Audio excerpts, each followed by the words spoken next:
নমস্কাৰ এনিটাইম ইণ্ডিয়াত এটা বিশেষ স্পৰ্শকাতৰ বিষয় লৈ মই অনুপম হাজৰিকা হেউটেকে এটা স্পৰ্শকাতৰ বিষয় হৈছে অসমৰ থলুৱা গাহৰি পালকসকলক ভাতে মাৰাৰ ষড়যন্ত্ৰ কৰিছে বৰ্তমানৰ ৰাজ্য চৰকাৰে যিখন চৰকাৰে জাতি মাটি আৰু ভেটিৰ কথা কৈ ক্ষমতাত আহিছিল সেই যিখন চৰকাৰে বাৰে বাৰে আত্মনিৰ্ভৰশীল হোৱাৰ সপোন দেখুৱাই যুৱ প্ৰজন্মক সেইখন চৰকাৰে বৰ্তমান এটা প্ৰজন্ম শেষ কৰিব ওলাইছে বুলি অভিযোগ কৰিছে গাহৰি পালকসকলে ঘণ্টাটো সমগ্ৰ বিষয়লৈ যোৱাৰ আগতে মই দৰ্শকক জনাব খুজিছোঁ যে অসমত প্ৰায় 10 লাখ গাহৰি পালক আছে আৰু সেই গাহৰি পালকসকলে কেৱল গাহৰি পালন কৰি তেওঁলোকৰ জীৱিকা নিৰ্বাহ কৰে বিভিন্ন কাৰণত গাহৰি মাংস বৰ্তমান এটা জনপ্ৰিয় প্ৰটিন মাংস এটা সময় আছিল গাহৰি মাংস খুব কম মানুহে ভক্ষণ কৰিছিল এটা সমাজত এটা চাম আছিল জনজাতিসকলৰ কথা বাৰু নকওঁ কিন্তু সাধাৰণ শ্ৰেণীৰ মানুহে গাহৰি মাংসক ঘৰত আনিব নিদিছিল কিন্তু শেহতীয়াকৈ ইয়াৰ সোৱাদৰ কাৰণে হওক বা ইয়াৰ গুণাগুণৰ কাৰণে হওক বিভিন্ন কাৰণত অসমত এটা গাহৰি মাংস সৰ্বাধিক বিক্ৰী হোৱা এবিধ মাংসৰ ভিতৰত অন্যতম আৰু তাৰ ফলস্বৰূপে লাখ লাখ গাহৰি পালকে গাহৰি পালন কৰি বৰ্তমান জীৱিকা নিৰ্বাহ কৰি আছে আৰু অসম চৰকাৰে এই গাহৰি পালকসকলক বিশেষ ছাবচিডি দিব বিচাৰিছিল বা বিশেষ ধৰণে সহায় কৰিব বিচাৰিছিল এই বিষয়বিলাক এৰি শেহতীয়াকৈ কিন্তু এটা ডাঙৰ কাম কৰিবলৈ ৰাজ্য চৰকাৰ আগবাঢ়িছে সেইটো হৈছে এটা বহুজাতিক কোম্পানীৰ লগত এখন এডভান্টেজ আসামৰ সুবিধা লৈ MOU কৰিব বিচাৰিছে যিখন MOUৰ যোগেদি 3000 কোটি টকা বিনিয়োগ কৰিব থাইলেণ্ডৰ এটা কোম্পানীয়ে আৰু সেই কোম্পানীতে অসমত গাহৰি পালন কৰিব আৰু তাৰ ফলস্বৰূপে কি হ'ব এটা বহুজাতিক কোম্পানীৰ কোটি কোটি টকা উপাৰ্জন হ'ব আৰু তাৰ বিপৰীতে 10 লাখ অসমীয়া থলুৱা গাহৰি পালক বিপদত পৰিব আৰু এই অভিযোগ উত্থাপন আমি কৰা নাই কৰিছে সদৌ অসম গাহৰি পালক সংস্থাই ইতিমধ্যে তেওঁলোকে আন্দোলন কাৰ্যসূচী হাতত লৈছে আমি আজিৰ ষ্টুডিঅ'ত তেওঁলোকক আমন্ত্ৰণ কৰিছোঁ আমাৰ মাজত আছে সদৌ অসম গাহৰি পালক সংস্থাৰ সাধাৰণ সম্পাদক ভাৰত সন্দিকৈ নমস্কাৰ লগত আছে এই সন্থাৰ মুখপাত্ৰ বিতুপন গগৈ নমস্কাৰ আৰু লগত আছে অংকুৰিত অসমৰ সভাপতি নাছিৰ হুছেইন অংকুৰিত অসমে অসমৰ কৃষকসকলক সদায় উৎসাহিত কৰি আহিছে এই উদ্দেশ্য লৈ পেলাই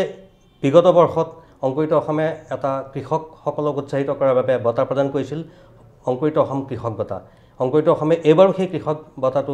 প্ৰদান কৰিব আৰু এই অংকুৰিত অসমৰ উদ্দেশ্য হৈছে যে কৃষকক সদায় উৎসাহ জনোৱা কৃষকক সহায় কৰা আৰু এতিয়া যিটো আজি অসম চৰকাৰে পদক্ষেপ হাতত লৈছে হয়তো অংকুৰিত অসমে অনুভৱ কৰে যে কৃষকক ভাতে মৰাৰ এটা ষড়যন্ত্ৰ চলিব খুজিছে সেয়ে আমাৰ মাজত আজি অংকুৰিত অসমো আছে প্ৰথমে মই ভাৰত সন্দিকৈ আপোনাৰ ওচৰলৈ আহিব খুজিছোঁ যে অলপতে নিযুক্ত পশুপালন মন্ত্ৰীগৰাকীয়ে এটা থাইলেণ্ডৰ কোম্পানীৰ লগত MOU কৰাৰ এটা পৰিকল্পনা কৰিছে তেওঁলোকক আদৰণীয় জনাইছে ৰঙাদলিচা পাৰি দিছে 3000 কোটি টকা ব্যয় কৰি পেলাই তেওঁলোকক ইয়াত উৎপাদন কৰিবলৈ গাহৰি পালনৰ সুবিধা দিছে ইয়াৰ ফলত আপুনি কিয় ভাবে যে থলুৱা গ্ৰাহকসকল বা থলুৱা পালকসকল ক্ষতিগ্ৰস্ত হ'ব আপুনি কিয় ভাবে প্ৰথম কথাটো হ'ল CP গ্ৰুপ এটা বৃহৎ ডাঙৰ পুঁজিপতি কোম্পানী আৰু তেখেতলোকৰ আমি যিমানখিনি লোকে জানো প্ৰায় 5খনমান দেশত তেখেতলোকৰ ব্যৱসায় আছে গাহৰি উদ্যোগটো তেখেতলোকৰ যথেষ্ট দখল আছে তেখেতলোকৰ ওচৰত বহুত উন্নত জাতৰ সঁচ আছে তেখেতলোকৰ নিজৰ দানা আছে নিজৰ দানাৰ কোম্পানী আছে তো তেখেতলোকে যদি অসমত আহি অসমত যদি ফাৰ্ম কৰিবলৈ হয় তেতিয়াহ'লে খুব কম মূল্যত গাহৰিবোৰ প্ৰডাকশ্যন কৰিব পাৰিব যিটো মূল্যত আমাৰ থলুৱা পালকসকলে উৎপাদন কৰাৰ ক্ষেত্ৰত অক্ষম অসুবিধা আছে তো সেই এতিয়া অসমত আমি যদি চাওঁ আমাৰ জনগোষ্ঠীয় লোকসকলকে ধৰিলে 10 লাখতকৈ অধিক গাহৰি পালক আছে এই 10 লাখতকৈ অধিক যিসকল গাহৰি পালক আছে তাৰে 90% গাহৰি পালক হৈছে আমাৰ থলুৱা জনগোষ্ঠীয় লোকসকল আমাৰ মহিলাসকল গাঁৱৰ পেহী খুৰীসকল যিসকলে দুটা এটা গাহৰি পুহি আছে আৰু কি হৈছে যেতিয়াই তেখেতলোকৰ ঘৰত বেমাৰ আজাৰ বিয়া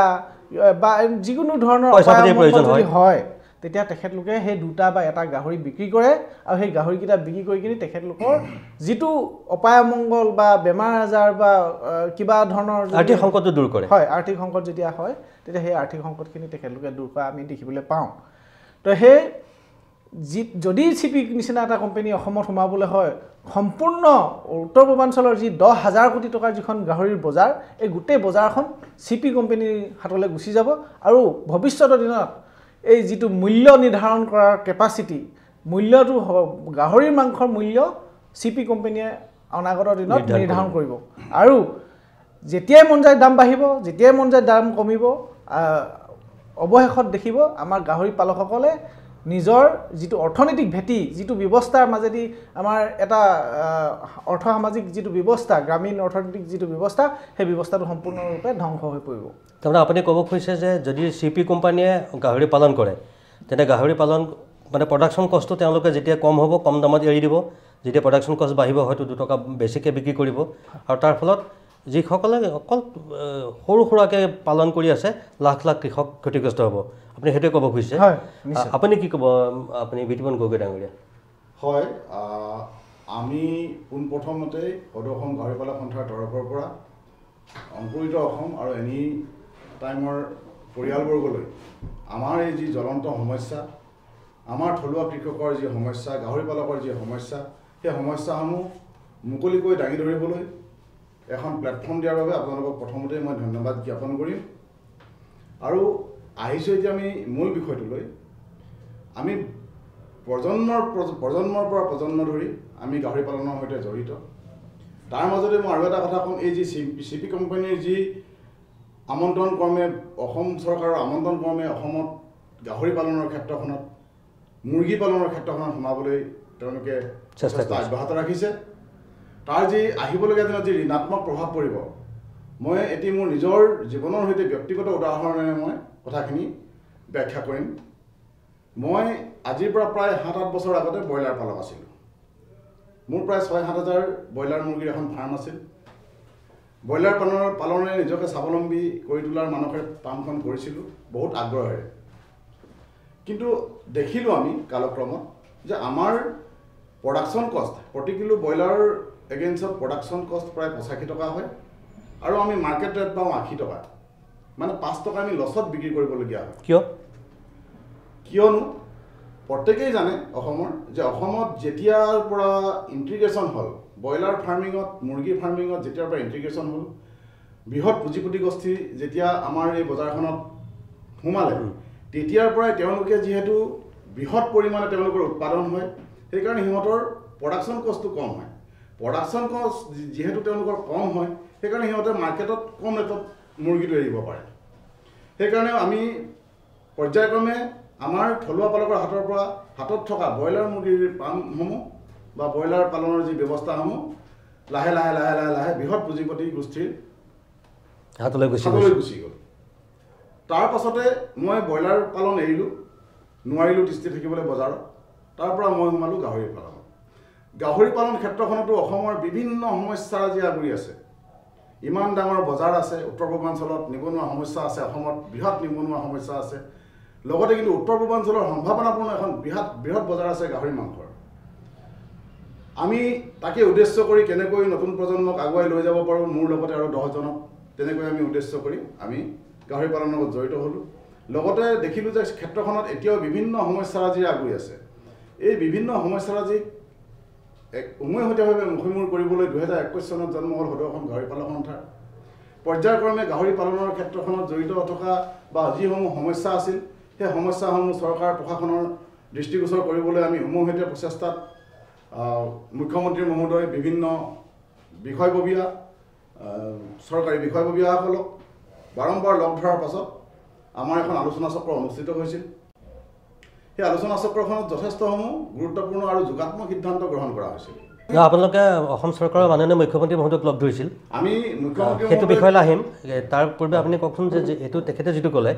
যে যদি চিপি কোম্পানী আহি যায় আমাৰ প্ৰধানকৈ লছ আপোনাৰ অভিজ্ঞতাৰ ফালৰ পৰা যিটো কৈছিলে আপুনি ক'ব খুজিছে যে ব্ৰইলাৰ পালন যেতিয়া আপুনি কৰি আছিল লাভান্বিত হৈ আছিল অৰ্থাৎ যেতিয়া বহুজাতিক কোম্পানী আহি গ'ল তেতিয়া তেওঁলোকৰ হাতৰ মুঠিত গুচি গ'ল মূল্য নিৰ্ধাৰণ তেওঁলোকে কৰে ফলত আপোনাৰ প্ৰডাকশ্যন যিমান হয় তাতকৈ কমত আপুনি বজাৰত এৰিব লগা হৈছিল সেই একে আশংকা আপুনি গাহৰি পালনৰ ক্ষেত্ৰত হ'ব বুলি ভাবে নেকি নিশ্চয় একচুৱেলি সেয়ে হ'বলৈ গৈ আছে এডে দুডে লুটানিয়াৰ চেও যেতিয়া বহুজাতিক কোম্পানী এই ক্ষেত্ৰখনত সোমাই আহিছে তেওঁলোকে আজি আমাক এটা ধুনীয়া সপোন দেখাব আমাৰ পালকসকলক আমাৰ থলুৱা যিসকল পালক আছে, ক্ষুদ্ৰ যিসকল পালক আছে, এখন ধুনীয়া সপোন তেওঁলোকে দেখুৱাব। কিন্তু সেই সপোনৰ পিছফালে যে এখন কলা পৰ্দাৰে আগুৰি আছে, আমাৰ ভৱিষ্যতটো যে অন্ধকাৰময় হৈ আছে, সেই বিষয়খিনি কিন্তু তেওঁলোকে কেতিয়াও মুকলিকৈ তাতে বহুজাতিক কোম্পানী হাতৰ মুতুৰাত আহি পৰিব আমাৰ থলুৱা পালকসকল। ব্যৱস্থাটোৱেই বহুজাতিক কোম্পানীৰ হাতৰ মুঠত আহি পৰিব হাতৰ। আৰু আমাৰ যি অধিকাৰ, আমাৰ সিদ্ধান্ত লোৱাৰ অধিকাৰ নাথাকিব তেওঁলোক আমাৰ এই বজাৰখনত সোমাই গ'লে। যেতিয়া কোনো এজন পালকৰ সিদ্ধান্ত লোৱাৰ অধিকাৰ নাথাকিব, দামৰ ক্ষেত্ৰতেই হওক বা অন্যান্য ক্ষেত্ৰসমূহতেই হওক, যেতিয়া নিজৰ সিদ্ধান্ত তেওঁলোকে ল'ব নোৱাৰিব, তেতিয়া তেওঁ কেনেকৈ সেই ব্যৱস্থাটোৰ মালিকীস্বত্ব পাব? তেওঁ কোনোবা এটা বহুজাতিক কোম্পানীৰ CPA হওক বা যিয়েই নহওক, কোম্পানীৰ চাকৰিয়াল বা কৰ্মচাৰীৰ বিৰুদ্ধে বাহিৰে আৰু অন্য কোনো নহয়। ঠিকেই।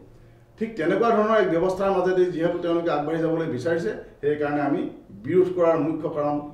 এই ব্যৱস্থাখিনি। ঠিক আছে, আপোনালোকে মাননীয় মুখ্যমন্ত্ৰী মহোদয়ক লগ ধৰিছিল, সেই কথা পাতিম। তাৰ আগতে মই নাছিৰ হুছেইন ডাঙৰীয়া অংকুৰিত অসমৰ সভাপতি, আপোনাক সুধিব বিচাৰিছোঁ, আপুনি কি অনুভৱ কৰে যে বহুজাতিক কোম্পানী এটা যদি বিদেশৰ পৰা আহে, তেতিয়া এখেতসকলে কোৱাৰ দৰে সঁচাকৈ থলুৱা পালকসকল লোকচানৰ সন্মুখীন হ'ব নে উৎপাদন বৃদ্ধি হয়, অসমত আৰু ৰাজহ আহিব? আপুনি কি ভাবে? এইটো ক্ষেত্ৰত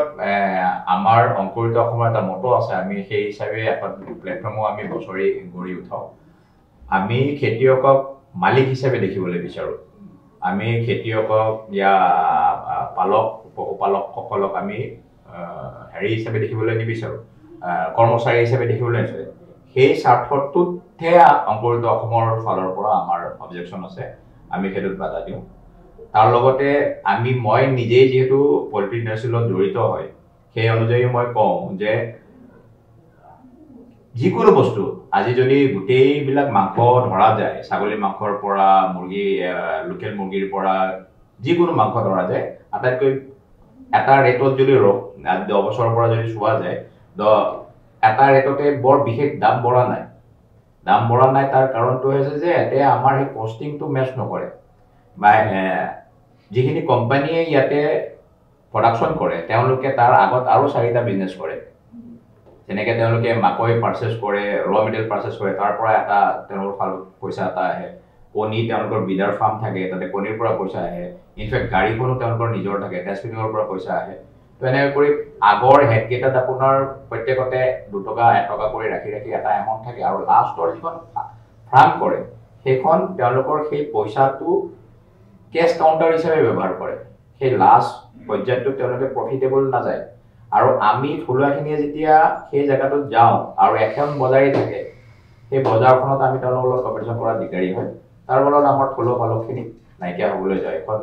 ব্ৰইলাৰ ক্ষেত্ৰত আমি দেখি আহিছোঁ, আহিব লগা সুদূৰ দূৰত সেইখন গাহৰিৰ ক্ষেত্ৰতো হ'ব, মাছৰ ক্ষেত্ৰত যদি সেনেকুৱা টাইপৰ আহে মাছতো হ'ব, আলু, কচু, বেগ চবতে হ'ব। যদি সেইকাৰণে অংকুৰিত অসমৰ ফালৰ পৰা আমি এটা শ্লোগান ওলাইছোঁ যে আমি অংশীদাৰী বিজনেছ কৰিম। আমি এইবাৰ নিজেও মাকৈ খেতি কৰিছোঁ, গতিকে আমি অংশীদাৰী বিজনেছ কৰিছোঁ, যে আমি যাৰ লগত খেতি কৰিছোঁ সেই খেতিয়কজনক মালিক হিচাপে আমি বিচাৰিছোঁ। লভাংশ হওক, তেওঁ বজাৰৰ ৰেটটো তেওঁ নিৰ্ধাৰিত কৰিব পাৰিব। বজাৰৰ যিটো ৰেট আছে সেইটোৰ ওপৰত হ'ব। আৰু যেনেকৈ তেওঁলোকে যিমান অংশ মূলধন শ্বেয়াৰ কৰিছে, আমি যিমান কৰিছোঁ, সেইমতে লাভ আৰু লোকচানৰ সমস্যা হ'ব। সেই বস্তুটো কৰিলে খেতিয়কখিনিৰ ভিতৰত আপোনাৰ আত্মবিশ্বাস জাগি উঠিব, নিজকে মালিক লাগিব, আৰু এটা চাইকলজি চেঞ্জ হ'ব। এই যে কৰ্মচাৰী মেণ্টেলিটিটোৰ পৰা উঠি আহিব, তাৰ পিছতহে আমি মালিক কৰিম, নহ'লে আমি সদায় কৰাদিনীয়া হৈ থাকিম। আমাক সদায় ইউজে কৰিব। আৰু চবতকৈ দুখেৰে জনাওঁ, আমি যিহেতু অকণমান সৰল, আমি অসমীয়া মানুহখিনিয়ে, যেনেকুৱা মোৰ কিছু ফ্ৰেণ্ড চাৰ্কল আছে মাৰোৱাৰী গোষ্ঠীটো, তেওঁলোকক মই দেখোঁ সিহঁতে কিবা এটা প্ৰজেক্ট কৰিব বিচাৰিলে সিহঁতে প্ৰথমতে টকাটোৰ ইণ্টাৰেষ্টৰ কথাটো ধৰে, পুৰা প্ৰজেক্টেড, পুৰা চালি জাৰি চাই, কিমান দিন লগাম, টাইমৰ ভেলু লগায়,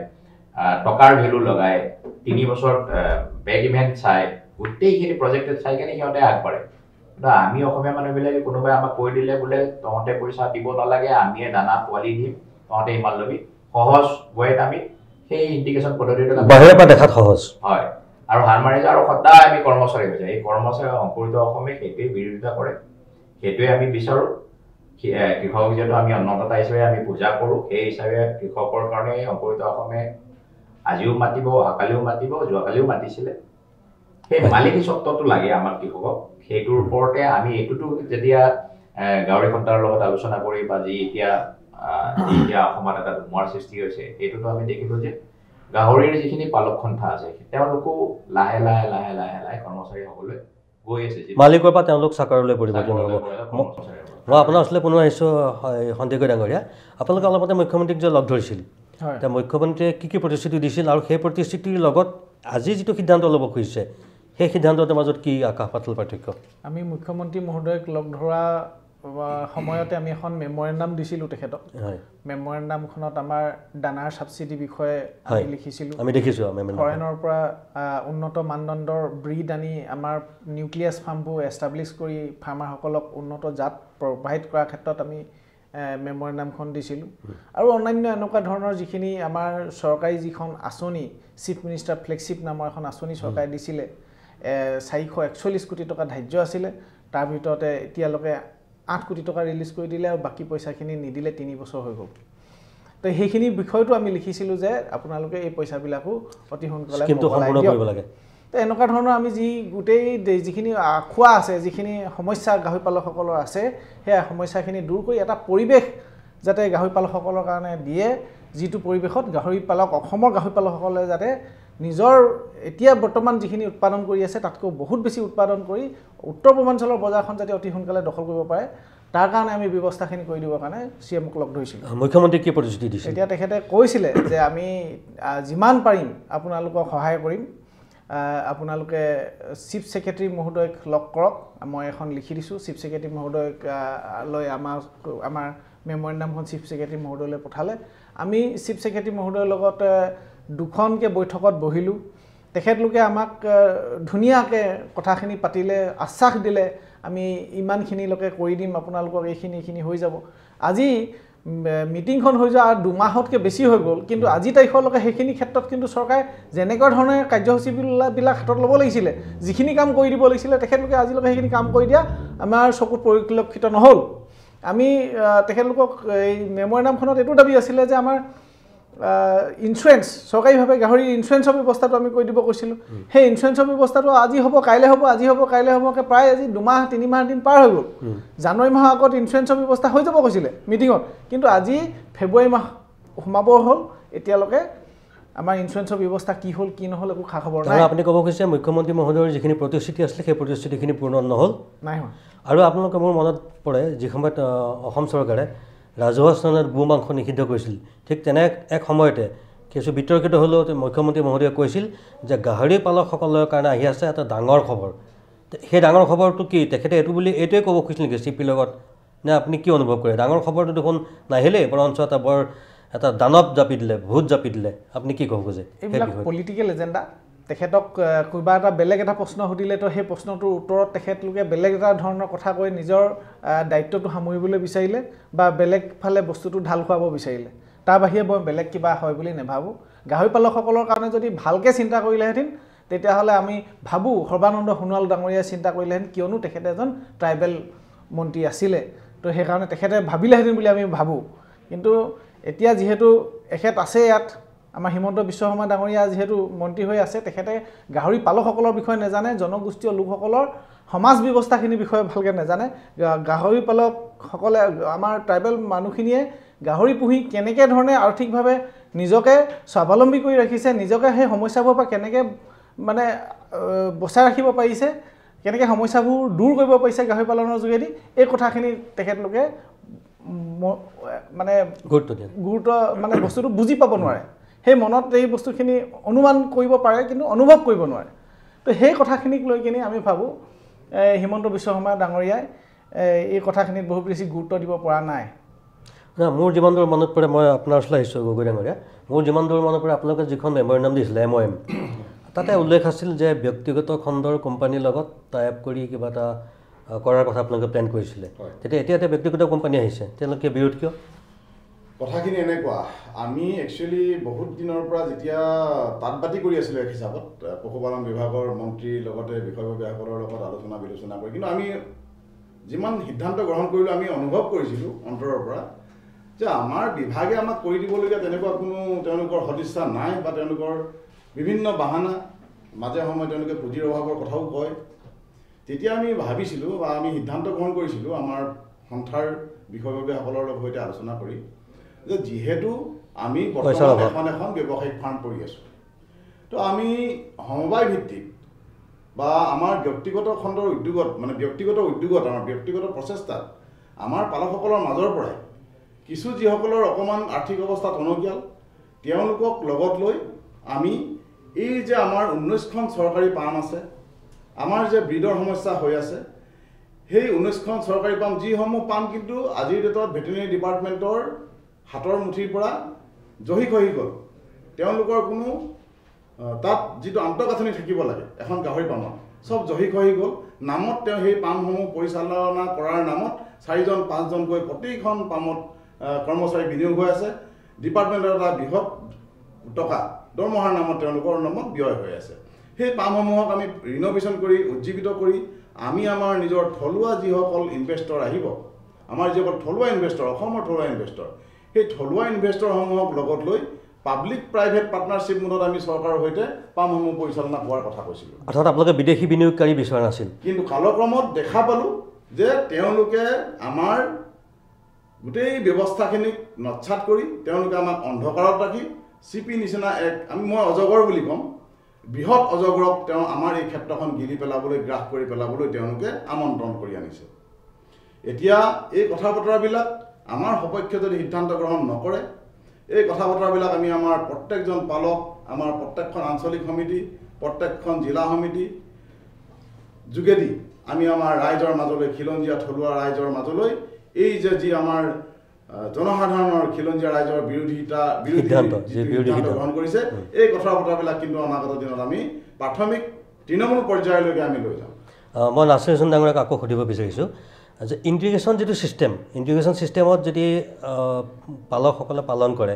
এক প্ৰকাৰে আপুনি ঠিকেই কৈছে তেওঁলোক চাকৰ হৈ থাকিব, কিন্তু এটা পজিটিভ মানে এটা ধনাত্মক ছাইড দেখা যায় যে ইনভেষ্ট কম হয়। কোম্পানীবিলাকে তেওঁলোকক দানা দিয়ে, পোৱালি দিয়ে, তেওঁলোকে মাত্ৰ লালন পালন কৰাৰ বাবে এটা পইচা পায়। ঠিক আছে, আপুনি বিৰোধিতা কৰিছে তেওঁলোক চাকৰ হৈ গৈছে, কোম্পানীৰ চাকৰ, সেইটো মই 1 মিনিটৰ কাৰণে আপোনাক মানি লৈছোঁ। এতিয়া মই আপোনাক ক'ব খুজিছোঁ বা আপুনি বিচাৰে নেকি যে এই ইণ্টিগ্ৰেশ্যন কোম্পানীটো বহিৰাগতেই হওক বা বহুজাতিক হওক, বাহিৰৰ কোম্পানী নহয়, মাত্ৰ 3000 কোটি টকাৰ কথাহে। এই 3000 কোটি টকা দি যদি চৰকাৰে যিটো হাঁহ কুকুৰা পশুপালন নিগম আছে তেনেকুৱা এটা এলপ বা যিকোনো এটা চৰকাৰী সংস্থাই যদি এই ইণ্টিগ্ৰেশ্যনটো কৰে কি হ'ব, আপুনি কি ভাবে? বহু টকাৰ কথা নহয়, মাত্ৰ 3000 কোটি টকা। সেই কথাটো এনেকুৱা, আকৌ মই কথাটো আকৌ ঘূৰাই কৈছোঁ, অংকুৰিত অসমে কৃষকক মালিক হিচাপে দেখিবলৈ পাই ভাল পাব, কৰ্মচাৰী নহয়। আৰু আমাৰ মুখ্যমন্ত্ৰীদেৱে যিটো কৈ থাকে যে আমি এণ্টাৰপ্ৰেনাৰ হ'ব লাগে, আমি চাকৰি দিয়া হ'ব লাগে, আমি চাকৰি কৰা হ'ব নালাগে, ক্ষেত্ৰতো মই কওঁ তেওঁৰ যিখন ফাৰ্ম আছে তাতে তেওঁ 3-4জন হয়তো তেওঁ চাকৰি দিছে, এওঁলোক হেৰাই যাব, ভাৰতেও দিছে সেনেকুৱা, তেওঁলোক হেৰাই যাব। আমাৰ নিজৰ ফিড মিল হেচাৰী থকাৰ পাছতো, আমাৰ নিজৰ 10,000 কেপাচিটিৰ ফাৰ্ম থকাৰ পাছতো মই মুৰ্গীজনী পালিবলৈ ভয় খাওঁ, মাৰ্কেটখন বা কি হয়, আমি পাৰিম নে নোৱাৰিম, লছে খাম নেকি? তো সেই গোটেই বস্তুবিলাকত ইণ্টিগ্ৰেশ্যন পদ্ধতি আৰু এই যিটো এটা হ'ল অংকুৰিত হ'লে আমি মালিক হিচাপে বিচাৰোঁ, সেই হিচাপত ইণ্টিগ্ৰেশ্যন আপোনাৰ আমি সেই ইণ্টিগ্ৰেশ্যন পদ্ধতিটো অকণমান ৰেক্টিফাই কৰি লোৱাটো আমি বিচাৰিম, আমি ভাল পাম। এনেকুৱা নাই কোৱা যে যিহেতু আমি ভাৰতৰ নাগৰিক হয় আমি কৰিব পাৰোঁ, ভাৰতীয় নাগৰিকৰ ক্ষেত্ৰত মই কৈছোঁ। আৰু ইণ্টিগ্ৰেশ্যন আমাৰ অসম গৌৰৱ পংকজলাল গগৈ তেওঁ সেইটোত জড়িত আছিলে, তেখেতে দপদপাই আছিলে দলাল বুলি এটা কোম্পানীত, অসম গৌৰৱ তেওঁ সেই ছাবজেক্টটোতেই পাইছিলে যে এজন ডাঙৰ এণ্টাৰপ্ৰেনাৰ হৈছে, তেওঁ অসমত বহুত চাকৰি কৰিছিলে, কিন্তু আজি তেওঁ বেক কৰিছে, তেওঁ পিছুৱাই ৰূপী পিছুৱাই। আজি ৰাতিপুৱা মই পংকজলালৰ লগত মই কথা পাতিছিলোঁ, তেওঁ কৈছে কি আৰু এই অৱস্থা হৈছে যিটো নোৱাৰা হৈছোঁ, কিমান টকা মাহে ইমান টকা। আজি ৰাতিপুৱা মই লখিমপুৰৰ আব্দুল মতিন বুলি এজনৰ লগত কথা পাতিছিলোঁ, তেওঁ মোক ক'লে যে সপ্তাহত মই 4-5 লাখ টকা ক্ষতি কৰি আছোঁ। এই যিবিলাক হৈ আছে আমাৰ অসমৰ যিখিনি আমাৰ আমি আগুৱাই যাব বিচাৰিলে য'ত আমি হেৰি কৰোঁ, তো চৰকাৰে সেই বস্তুবিলাকক পজিটিভলি চাওক, সেই বস্তুবিলাকক যদি আমাক সেই প্লেটফৰ্মখন দিয়ে, যেনেকৈ আমাৰ বিতুপনে ক'লে যেনেকুৱা যিবিলাক ডিপাৰ্টমেণ্টৰ বহুতখন ফাৰ্ম এনেকৈ পৰি আছে, কৰ্মচাৰী আছে, সেইবিলাক যদি আকৌ যোগাই লয়। মই গাহৰি পালকৰ হেৰিটোত মই দেখিছোঁ আমাৰ ইনব্ৰিডিং হৈ গৈছে, তাতে আমাক ভাল ব্ৰিড লাগে, সেইবিলাকত যদি পালকখিনিক সহায় কৰে, সেইবিলাকত যদি ইনিচিয়েটিভ লয়, আৰু মুখ্যমন্ত্ৰীয়ে যিটো কয় আমি এণ্টাৰপ্ৰেনাৰ আমি চাকৰি দিব লাগে, তেওঁৰ যিটো এটা অসমত বাহিৰৰ মানুহ অহাত আমাৰ অসুবিধা নাই, আহক, কিন্তু আমাক কৰ্মচাৰী বনাবলৈ নাহক। আমাৰ লগত তেওঁলোকে পাৰ্টনাৰশ্বিপ কৰক। অংকুৰিত অসমৰ ফালৰ পৰা সেইটো অসমত আহক, নহ'লে অসমখন আগুৱাব কেনেকৈ, পৃথিৱীত আগশাৰীত যাব কেনেকৈ, সেইটো ইনভেষ্টমেণ্ট লাগিব, ইনভেষ্টমেণ্ট আহক, কিন্তু আমি চাকৰ বনি নহয়। আমাৰ মালিকী কোম্পানীৰ নিৰ্দেশ মতে আমাৰ পালকসকল যাতে চলিব লাগে। সেই এংগেলটোত আমাৰ ক'বলগীয়া বহুখিনি থাকে। সেই এংগেলটোতে কৈছোঁ যে অসমীয়া আমি যিখিনি, আমি চাকৰ হ'বলৈ আমি মান্তি নহওঁ, সেইটোৱে শ্লোগান। আচ্ছা সন্দেহ ডাঙৰীয়া, মই এটা আপোনাক ক'ব খুজিছোঁ, যদি বহুজাতিক কোম্পানী CP আহে, ইয়াত খুব হিউজ প্ৰডাকশ্যন হ'ব। হিউজ প্ৰডাকশ্যন হোৱাৰ লগে লগে বস্তুটোৰ দাম কমিব। এতিয়া অসমৰ কোটি কোটি জনসাধাৰণ, তাৰ ভিতৰত ধৰক 1 কোটিও যদি কনজিউমাৰ আছে, আজিৰ তাৰিখত 400 টকা কেজি ধৰি ল'লোঁ মই গাহৰি মাংসৰ, সেই গাহৰি মাংস 350 টকাত পাব। তো আমাৰ দেখোন, মই যদি এজন গাহৰি মাংস খোৱা মানুহ হয়, মই 350 টকাত পাম, এতিয়া কিন্তু 400 টকাত পাই আছোঁ। তো গ্ৰাহক দেখোন লাভান্বিত হ'ব। কিবা নিগেটিভ নে মই ভুল কৈছোঁ, কওকচোন কথাটো। কথাখিনিত মই এনেকৈ ক'ব লাগিব যে আমি উদাহৰণস্বৰূপে ৰিলায়েন্স কোম্পেনীটোক ল'ব পাৰোঁ। ৰিলায়েন্স যিটো মোবাইলৰ কোম্পেনী, জিঅ' কোম্পেনী, এই জিঅ' কোম্পেনীটোৱে প্ৰথম অৱস্থাত যেতিয়া আহিলে প্ৰায় 1 বছৰমান দিন মানুহক প্ৰায় ফ্ৰীকেই ছাৰ্ভিচ দিলে। কিন্তু কালক্ৰমত আমাৰ মানুহখিনিয়ে দেখিছে যে এতিয়া জিঅ'ৰ নেটৱৰ্ক নাপায়, জিঅ'ৰ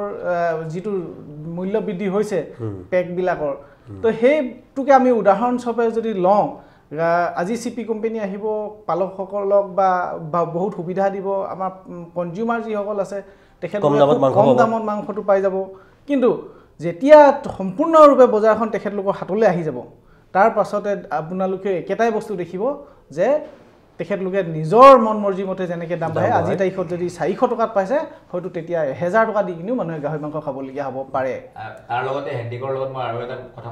মানিছোঁ, যদি CP কোম্পানীয়ে অদম দামৰ আপুনি যিটো কথা ক'লে, CP কোম্পানীয়ে যদি আহাৰ কাৰণে ৰেট কমে, তো আমি সেই ৰেটটো কেলেই কমাব নোৱাৰোঁ? আমিও কমাব পাৰিম। যদি CP কোম্পানীয়ে যিখিনি ছাৰ্ভিচ পাইছে বা আমাকো যদি গভৰ্ণমেণ্টে এইখিনি আমাক চৰকাৰে যদি ছাৰ্ভিচ দিয়ে, এইখিনি ফেচিলিটি দিয়ে, আমি যিহেতু থলুৱা হয়, আমি আৰু আমাৰ অলি গলিবিলাক চিনি পাওঁ, CP কোম্পানীটো আৰু 10 টকা আমি কমাইহে দিব পাৰিম চাগে। নিশ্চয় আমি সেই সুবিধাটো পোৱা নাই। তাৰ কাৰণে যে CP কোম্পানীত আহিব লাগে বা বাহিৰৰ কোনোবা আহিব লাগে সেনেকুৱা নহয়। আমি অসমীয়া নহওঁ, আমি দুখীয়া, আমাক খালি চৰকাৰে সাহসটো দিব লাগে, পৰিৱেশটো বনাই দিব লাগে। হয়, অৰ্থাৎ সেই পৰিৱেশটো আনিবৰ কাৰণে চৰকাৰে কিছু যদি ৰাজ সাহায্য ব্যৱস্থা কৰিব পাৰে বা ইনফ্ৰাষ্ট্ৰাকচাৰ বা চৰকাৰী বিভিন্ন আঁচনিৰ যোগেদি যদি কৃষকসকলক সুবিধা দিয়ে, 2 টকা চাউলটো নিদি সেইবোৰত যদি আমাক অকণমান হেৰি কৰে, হয়, সেইখিনি আমি কৰি ল'ব পাৰিম। আমি অসমীয়া, আমাৰ শক্তি আছে, ভাৰতৰ পৃথিৱীৰ চুকে কোণে আমাৰ অসমীয়াই জয়গাথা গাইছে। এটা গুৰুত্বপূৰ্ণ কথা, যদি আমি চৰকাৰে যদি অলপ সহযোগ কৰে, তেতিয়াহ'লে আমি অধিক উৎপাদন কৰিব পৰা ক্ষমতা আছে আমাৰ অসমীয়াৰ। সেই কথাটো আপুনি অংকুৰিত অসমৰ সভাপতি মহোদয়ে ক'ব খুজিছে। আৰু আপুনি ক'ব খুজিছে জিঅ' মোবাইলৰ যোগেদি যিদৰে লুটিছিল ৰিলায়েন্স কোম্পানীয়ে, প্ৰথমে ফ্ৰী দিলে, তাৰপিছত দাম বঢ়াই দিলে। তো একেটা কথা হোৱাৰ সম্ভাৱনা আছে। প্ৰথম অৱস্থাত কনজিউমাৰসকলক কম দামত দিব, এটা সময়ত যেতিয়া গোটেই বজাৰখন দখল কৰিব, একেবাৰে দামটো বঢ়াই দিব। এইটো এটা গুৰুত্বপূৰ্ণ কথা। গতিকে আমি এই মঞ্চৰ যোগেদি চৰকাৰকো আহ্বান জনাইছোঁ, আপোনালোকে এই সিদ্ধান্ত প্ৰত্যাহাৰ কৰক। তাৰ পৰিৱৰ্তে আপোনালোকৰ বিভাগৰ যোগেদি কৃষকসকলক আৰু অধিক সুবিধা আদায় দিয়ক, যাতে তেওঁলোকে নিজে শ্বিপিং কোম্পানী নহাকৈ অসমত গাহৰিৰ উৎপাদন বৃদ্ধি কৰিব পাৰে। আপুনি কি ক'ব, আকৌ কওকচোন এই গোটেই বিষয়টো লৈ পেলাই, যে কোম্পানী আহিলে প্ৰডাকশ্যন বাঢ়িব, দাম কমিব, আপোনাৰ মতামতটো কওক। পোনপ্ৰথমতে ক'ম মই